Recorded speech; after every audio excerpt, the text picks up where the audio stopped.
Hey everyone, this is Dr. Matt with the Ethos Athletes Podcast, and today we're finishing off our mobility series featuring Dr. Tom Padilla, and we'll be discussing wrist and elbow mobility. So Dr. Tom, welcome back to the show. Thanks for having me. So let's go ahead and start off with wrist and discuss what are some things that you see typically go wrong as far as wrist mobility. So there's really only one that pertains a whole lot to CrossFit, and that's extension. But this is kind of a double-edged sword here because a lot of people think they have wrist extension issues or deficits, but they don't. And that usually comes to realization in the front squat position. So everybody realizes that they can't really keep their fingers or their palms underneath the bar as well when they're doing a front squat or a thruster, and so they think that their wrist is immobile, and so they start trying to bend it backwards more and more and more and stretching out the ligaments in the wrist. But at the same time, when you've done a lot of stuff to try to improve a wrist mobility issue that you don't really have, you end up stretching out the ligaments, causing more compression in the bones, which may cause arthritic changes, which may result in a wrist extension issue later down the line. All right, so it's all a domino effect. So what are some things that you've seen people do that, to address their wrist mobility that is actually not good for them? Forcing it, like with weighted front rack positions, okay. And just sitting there and bending their wrists back underneath the bar over and over. It's usually an issue at the elbow or at the shoulder or at the thoracic spine that is causing your hand not to be able to sit underneath that bar well. Okay. So they're focusing on the wrists, which is the issue. Right. Well, what does a true wrist extension problem look like? So you basically only need about 70 degrees of wrist extension.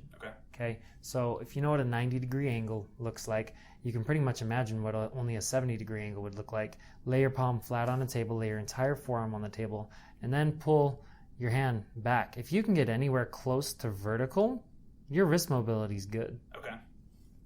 Perfect. And then, so if anyone's below that, then what are some things that they should do?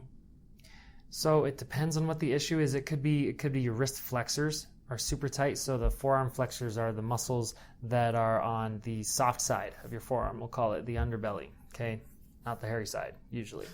So the wrist flexors can be really restricted. And so what you can do is using your opposite forearm, you can soft tissue the wrist flexors. So let's say you have restrictions in your right wrist flexors.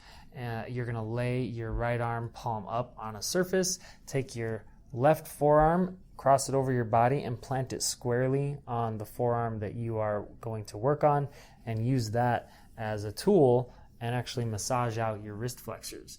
Now, if the wrist flexors are the issue, you should be able to redo that wrist extension test, and it should improve. Okay. So if it's not that, it might be the joint. Okay. Right? So the way that you would mobilize the joint is planting your palm firmly on the surface with your forearm as vertical as you can get it. And then what you would do is take your opposite hand, and I apologize because this is kind of hard to describe in just words, but you take your opposite hand and you put it at the crease, basically, and you try to push the wrist and hand downward as you move your forearm over the hand. I'm not sure if that's going to make sense to anybody listening. So I have a video that we might link in the show notes. Yeah, we'll definitely link in the show notes. We're both sitting here doing it as he's talking, and it can be a little bit hard to describe. That is a hard one. Yeah, for sure. We'll definitely put that in the show notes. So it could be the muscle, could be the joint. Okay, cool, that's perfect. it. So you said wrist extension is the primary issue, and let's go into the elbow then. The elbow can cause a lot of different deficits, and certainly wrists, like you said earlier. So tell me a little bit more about the elbow. So the elbow needs to flex and extend, and also that's where most of your pronation and supination occurs. So elbow flexion is simple. Can you bring your fingers and touch your same shoulder with those fingers? So it's like just take your right hand, bend your elbow until you can touch your right shoulder, and you should be able to touch the right shoulder with the first two segments on your middle finger. So if you cannot do that, that might be an indication that your elbow does not bend enough for a front rack position. So where you may think you have a wrist mobility deficit, you might actually have an elbow flexion deficit, and all that load is falling onto your wrists as a result. So that would typically be caused by your triceps being too tight. It could also be caused by maybe you've sprained your elbow in the past, and so there's actual inflammation at the joint or a decrease in extensibility of the ligaments in the elbow. So that's flexion. It's not super common to have extension deficits without like an injury or an elbow break, and that one's a lot harder to fix if it does break. But in terms of pronation and supination, that has a lot to do with your radius, which is there are two bones that make up your forearm, the ulna and the radius. The radius is the one that leads to your thumb. Okay, so if you're sitting there with your hands down at your sides, it's the one that is facing forward. So this bone actually has to perform a lot of rotation when you're pronating and supinating your wrists. So in terms of CrossFit, if you're doing that front rack position, you're actually needing a lot of pronation. So you're turning your palms away from you. If you don't have 80 degrees of pronation, you're going to be forced to try to bend your wrists to compensate for that. So a quick test for that is just, can you turn your palms flat away from you and have them face directly towards the ground? And does it look like you're turning a lot from the wrist and fingers to compensate, or does it actually look like you get your entire forearm facing the ground while your elbows are at your side? Okay.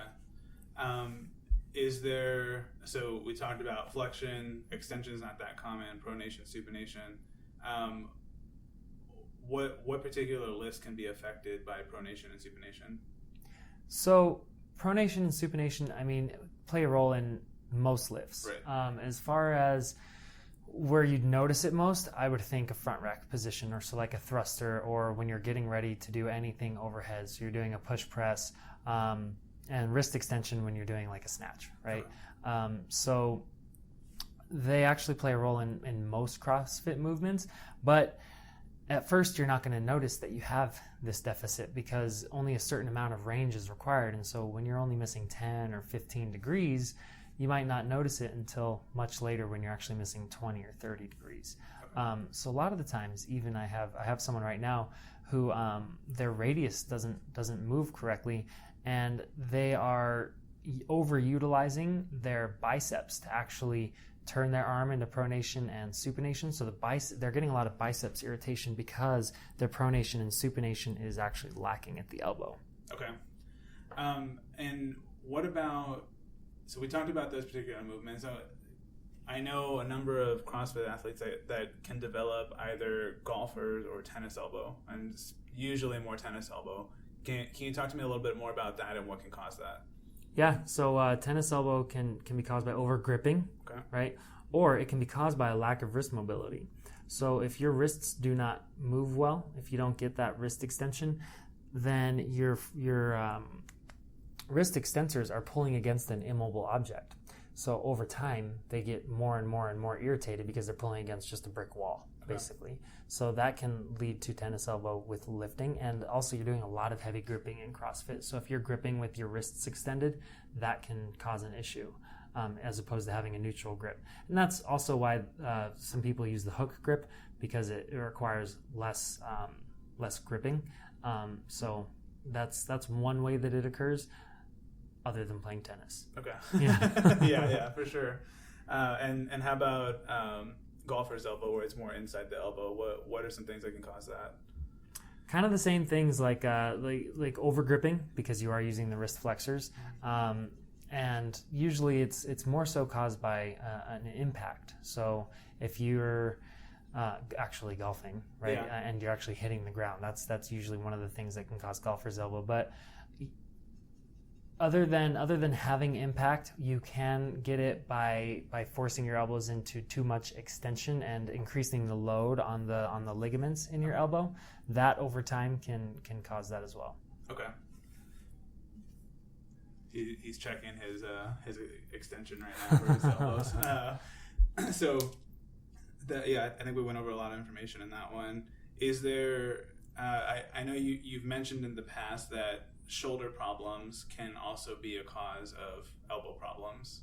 Yeah, Yeah, absolutely, and that is one that I missed then. So deficient rotator cuff strength. Okay. So if you don't have enough stability in your shoulder and rotator cuff, then you're going to over-recruit the gripping muscles in your forearm because your body's going to seek that stability from somewhere.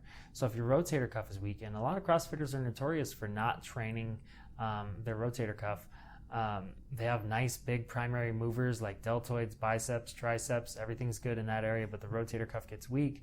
Then over time, you're going to be over gripping and you're going to cause tennis elbow or golfer's elbow. Okay, so a symptom of, or potential symptom of having rotator cuff weakness would be someone that has really tight forearms, and it's kind of like that's something that they're always having to yes, get 100%. massaged or get treated in some aspect. Right? Absolutely. Okay. Yeah.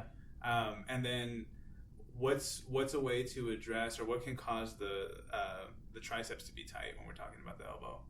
Well, CrossFit has a lot of pushing movements, right? So overuse is an easy one to point a finger at. In addition to any sort of injury to the elbow, those would pretty much be the main ones. And in CrossFit, overuse would stick out more to me. Okay, perfect. Do you have anything else to add with regards to these particular joints? That was a lot of information. Do you have anything you want me to clean up a little bit? No, I think you did a great job explaining all that. So I can't think of anything to clean up. Maybe we'll find something when we listen to this. Yeah, right. we it was really dense there for a little bit. Yeah. We can do another episode down the road if we need to clean up stuff.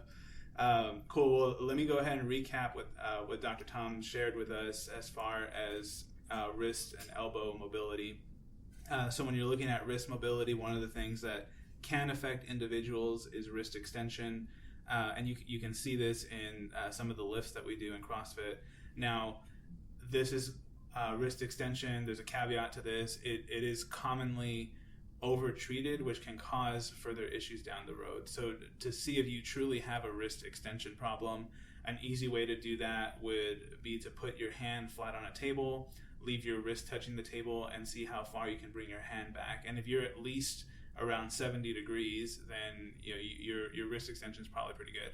And that's not what your problem is. Your problem's probably more in the elbow, shoulder, or thoracic spine. So keep that part in mind.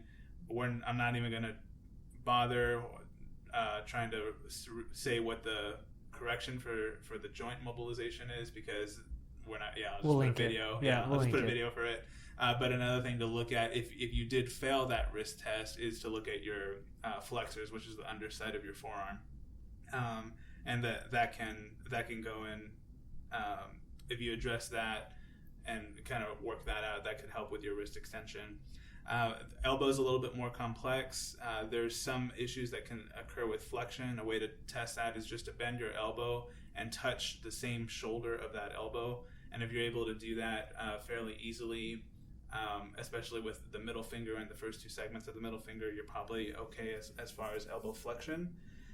Extension isn't that common, or an elbow extension problem isn't that common.